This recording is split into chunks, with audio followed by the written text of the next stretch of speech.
Kayo po ba mga bossing ko ay nag-iisip sa ngayon kung ano po mga pinakamabibisa ng mga pampaswerte na pwede natin gawin ngayong araw na ito mga bossing.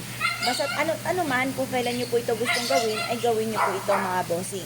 Kailangan lamang po natin mga bossing ko ng ating bawang. Tapos ganun din po ang isang tabon tubig mga bossing. At syempre yung pampitpit po ng ating pong bawang. Ngayon pa mga bossing, kahit ilan lang po na bawang ang inyo pong gagamitin ay sapat na po yun. Kagaya po nito. Ang gagamitin ko lang po mga bossing ko ng bawang ay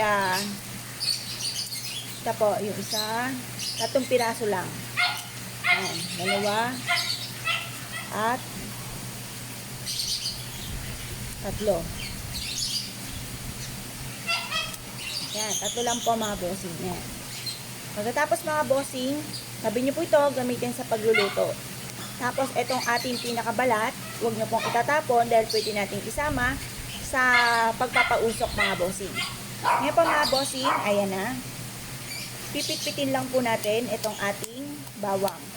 Nakaharap ka sa may silangan ang mga 6:30 o kaya po'y 7:00. Sabihin niyo po sa pampaswerteng ito, sa pamamagitan ng aking sipag at tiyaga at pampaswerteng ito, ay makakamit ko lahat ang aking mga pinapangarap. Matutupad lahat ang mga pinapangarap, magiging smooth ang daloy ng swerte. Yan po mga bossing.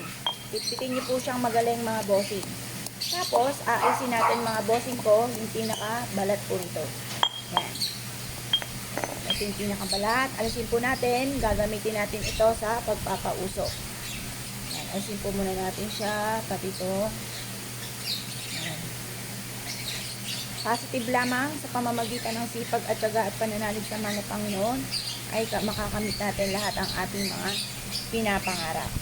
O di, ito na yung ating bawang mga bossing. Ngayon po mga bossing, ilalagay po natin siya dito sa tubig. Lagyan natin sa tubig. Yan. Ngayon po mga bossing, kung dito lalagyan ng asin, ganyan lang. Kasi may gagawin po tayo mga bossing. Yan. Ito po yung ating tubig na nagmula lang po sa gripo. Yan po mga bossing. At pagkatapos, pupunta po tayo sa ating pintuan sa main door. Yan po, umaga, napakaganda ng sinag ng araw. Ang gagawin lang po natin ay ibubuhos po natin itong tubig na ito na may bawang. Sabihin po natin dito, sa pamamagitan nito ay tuloy-tuloy ang pasok ng swerte, makakamit lahat ang mga pinapangarap. Ganyan lang po mga bossing. Yan. Tapos, eto mga bossing ko, pwede nyo siyang ilagay kung meron kayong tubig kagaya po nito na halaman. Hindi nyo lang siya dyan. Huwag kayong mag-alala. Fertilizer pa nga po yan. Hindi po yan machuchugi yung halaman po ninyo. Tapos positive ka lamang. Makakamit lahat ang mga pangarap sa buhay. Hayaan nyo po siya na kusang matuyo mga bossing. Para meron tayong mga pangontra kung may mga paparating na mga kamalasan ay hindi mapapasa inyo mga bossing. Simple mga pamamaraan pero napaka-epektibo. Kaya kung kayo pinaniwala at naisip po itong gawin, asya mga bossing, good luck po sa inyo po lahat.